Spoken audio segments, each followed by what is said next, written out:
At Anxious Faith, we're all about opening up the conversations around faith and mental health. But some of the things we talk about in our episodes or blogs or on socials can be new concepts to people. So we want to make sure that we're all as informed as we can be. So with that in mind, what is OCD? Obsessive compulsive disorder is one of the more common mental illnesses that people may suffer from, and it affects more people than you probably think. 3% of Australians experience OCD. Now, it's different from an anxiety disorder in that it comes in the forms of intrusive thoughts that pop into your mind seemingly out of nowhere, that are unusual, bothersome, disturbing, and hard to stop thinking about. Say, for example, you're about to go to sleep at night and you have the sudden thought, did I lock the front door? Checking that you did lock the door is useful to put that thought at ease, and it's a legitimate concern. However, having intrusive thoughts that you need to check the locks exactly 6 times or something bad will happen isn't normal, nor is it helpful.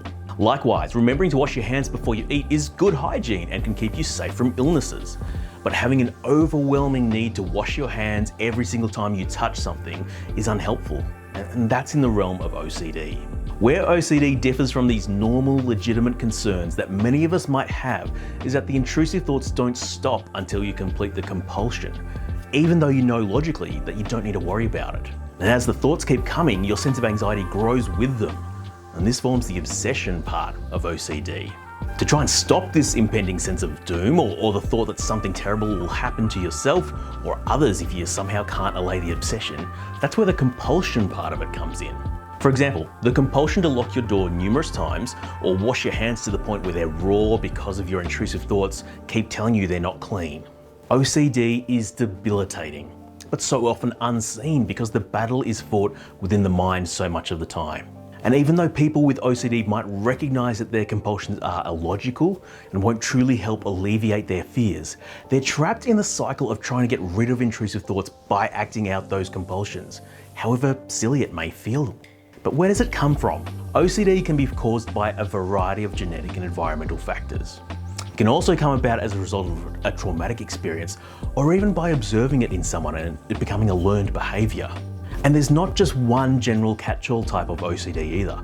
It can present itself around a wide range of issues. Some of them might be around cleanliness and order, like having to constantly wash your hands because of a fear of germs or that you're somehow contaminated by dirt. Counting and hoarding, so repeatedly counting objects or hoarding things that you don't actually need. Safety and checking, as obsessive fears about harm leading to constantly checking safety items like whether the stove is off or the door is locked. Or religious and moral issues like having your thoughts and obsessions centering around your faith. Now, it's important to keep in mind that even though we all may have experienced some of these thoughts or fears or even actions, only a psychologist or psychiatrist can diagnose OCD. And if you're finding that the obsessive thoughts and compulsions are impacting your day-to-day life, we'd really encourage you to seek help. Because the good news is there is treatment for OCD. A mental health professional can recommend treatments that work for many people to bring their OCD under control.